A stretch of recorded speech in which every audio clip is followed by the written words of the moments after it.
Give us picture.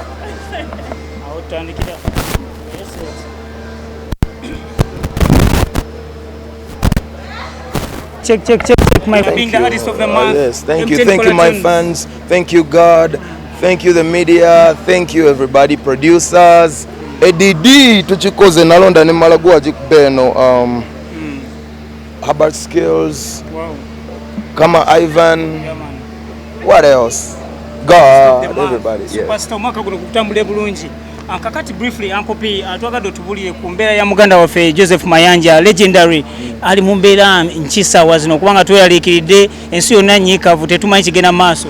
Joseph ali mu mbeera mbi ddala si nnungi mulwadde nnyo era yeetaaga essaala yeetaaga medical attention ey'amaanyi.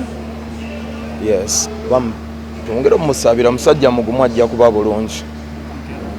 Abantu badde beeralikidde nnyo nga tebamanyi kikyamu kubye wansi tubali tubasuubira bali ggulu kulwanira industry from nowhere twawulidde ali wansi ali ku ndiri. How did it come? Olina kyomanyiko gwe nga owokulisegere? Yes, yafunye complications mu lubuto, complications mu digestive system ye, era ali mu bulumi bw'amaanyi ne pressure ye byonna byabadde mu bbanga nnyo era ali ku under medical attention naye nga tumusabire.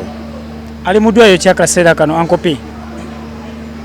Sobola ddi kubuulira kubanga CHAMELEON musajja ali popular era ekyamujje nekimulemesa ne mu ddwaliro gye yabadde kubanga abamwagala bangi.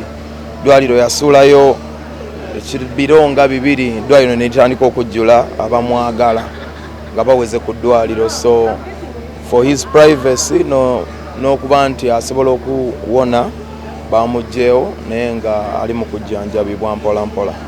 Nga tuwumba Uncle Pius, sooka oyogere ku nsonga ya muganda waffe Wizo Manizo okubeera nga yakuba mukozi munne, mukozi we ow'omunda Shamba Boy. Kino kitegeeza ki okubeera nga kintu kino kyapeninga mu family yammwe eri muganda wammwe? Bw'oba oyagala okudownloadinga nalonda ne mmala nga kola back to NYO nyiga *170*56#. Artist of the month mwebala abampagira. Thank you so much God. Thank you MTN. Thank you DMAC, all of you that have supported me. I love you so much. God bless you. Thank you.